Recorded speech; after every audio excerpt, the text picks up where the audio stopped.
अस्सलाम वालेकुम दोस्तों, आप देख रहे हैं fully for world YouTube channel. मेरा नाम है आज़म और यहाँ पर एक रेफ्रिजरेटर है। कस्टमर की कंप्लेन ये है कि यहाँ पर रेफ्रिजरेटर जो है नीचे कूलिंग नहीं कर रही। इसमें नीचे जो हिस्सा है इसका कूलिंग का, जहाँ पर नॉर्मल बॉटल्स वगैरह ठंडा करने के लिए जो चीज़ें रखी जाती हैं, तो प्रॉपर जो है वहाँ पर काम नहीं कर रही। काफ़ी चीज़ें ख़राब हो जाती हैं। ऊपर कूलिंग ठीक है लेकिन नीचे नहीं। तो यहाँ पर जो इसकी कंडीशन बैक साइड पर मैंने देखे, ये इसके जॉइंट्स वगैरह जो हैं वो सभी ठीक लग रहे हैं, बट एक साइड पर मुझे डाउट है।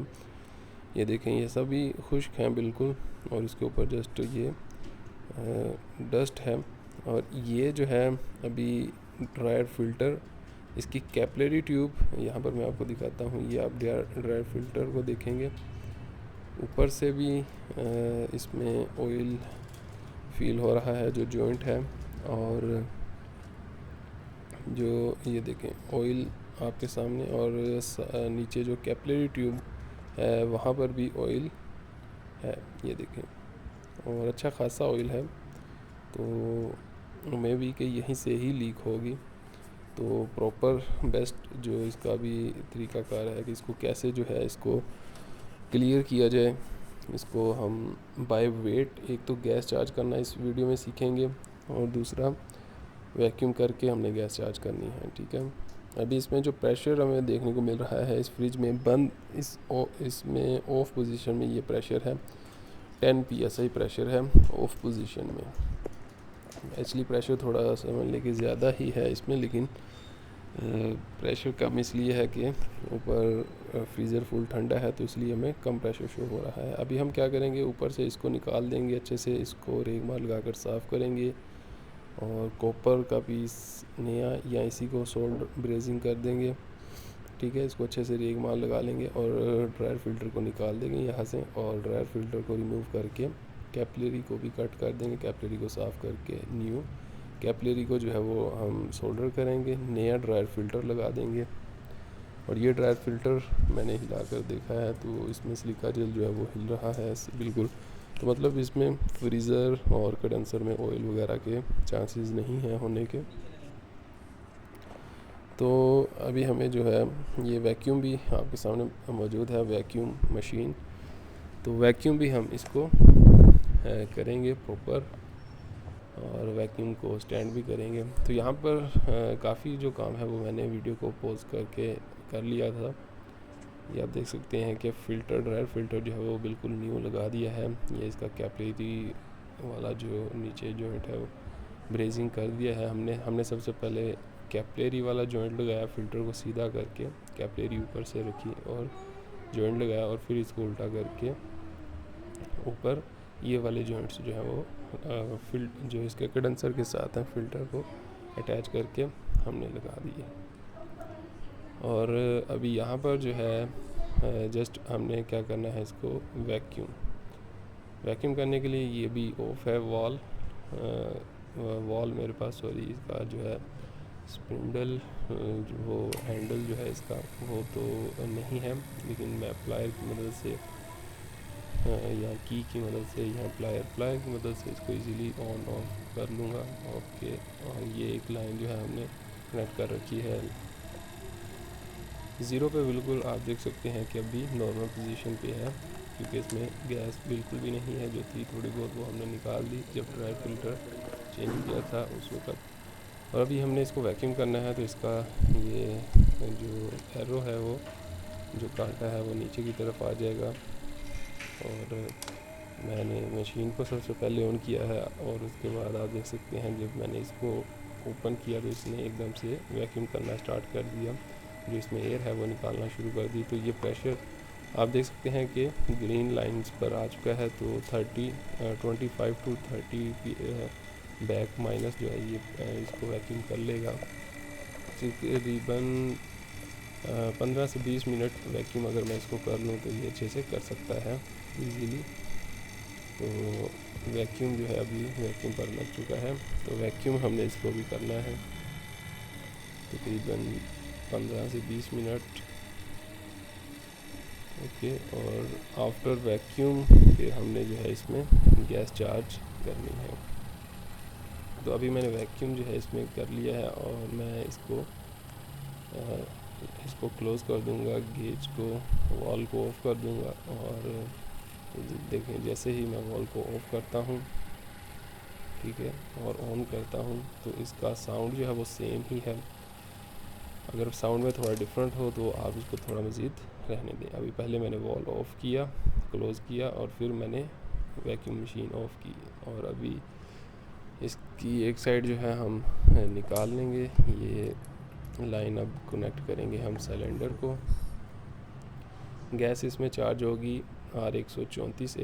ये वैक्यूम जो है ये हम स्टैंड कर सकते हैं तकरीबन 15-20 मिनट, 10 मिनट। अगर स्टैंड स्टील रहता है, इसको नोट कर लें अच्छे से, अगर स्टील रहता है तो फिर आप इसमें गैस चार्ज कर सकते हैं। तो हमने देखा था तो ये स्टील था, तो हम अब गैस चार्ज करेंगे इसमें। अभी स्टार्ट नहीं की, स्टार्ट करने से पहले इसकी कुछ डिटेल आपको दिखा दूँ। इसमें गैस रेफ्रिजरेंट जो है वो कौन सी चार्ज होगी, यहाँ पर आपके सामने है जी R134A।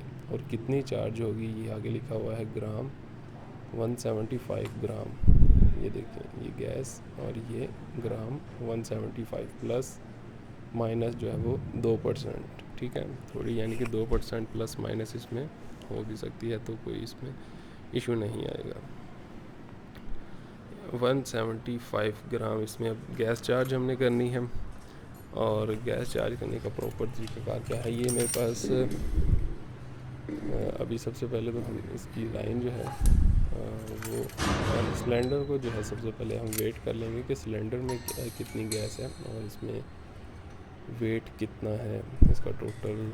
ये टोटल इसका वेट है 4.075 ग्राम, यानी कि 4 किलो 75 ग्राम इसका टोटल वेट है। तो 3900 वेट 3.900 इसका टोटल वेट आना चाहिए, 3.9। तो इसमें से 175 माइनस हो जाएगी। अब इसमें से हम माइनस करें तो 3 और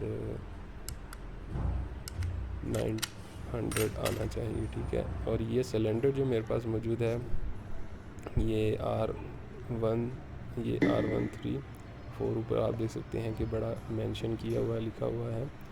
कलर चेंज है क्योंकि मेरे पास अवेलेबल नहीं था। इस सिलेंडर की मुकम्मल गैस निकाल दी, थोड़ी सी थी, एयर ही थी, गैस तो इसमें थी ही नहीं। तो इसको फिर वैक्यूम किया सबसे पहले सिलेंडर को भी, ताकि इसमें बिल्कुल भी 1% भी दूसरी गैस ना रहे जो इस गैस का पहले सिलेंडर था। तो वो निकाल के वैक्यूम करके फिर इसमें R134A गैस चार्ज की। अभी यहाँ से मैं लाइन को पहले फर्स्ट कर दूँगा। ओके, लाइन को करके अभी इसको वेपर में ही चार्ज कर लेंगे। इसको लिक्विड में चार्ज ना भी करें तो कोई प्रॉब्लम नहीं, आप लिक्विड करें या वेपर करें इसमें इशू नहीं है, क्योंकि अभी हम रेफ्रिजरेटर को ऑफ़ करके कर रहे हैं। अभी इसमें मैंने कुछ प्रेशर जो है वो चार्ज कर दिया है, ठीक है। और चार्ज करने के बाद मैं इसका भी प्रेशर देखना चाहता हूँ कि कितनी मैंने गैस चार्ज की है। 3.920, ओके, 3.920 आप देख सकते हैं इसमें हमने चार्ज कर दी है। तो इसका मतलब कि तकरीबन अभी ये ऊपर 20 ग्राम जो है वो जस्ट रह चुकी है। तो 20 ग्राम जो है गैस वो हम इसको रनिंग में करके कर देंगे। अभी इसका प्रेशर जो है वो 40 के आसपास है। तो मज़ीद इसको गैस को फिल करने के बाद अभी फिर से इसका वेट कर लेते हैं।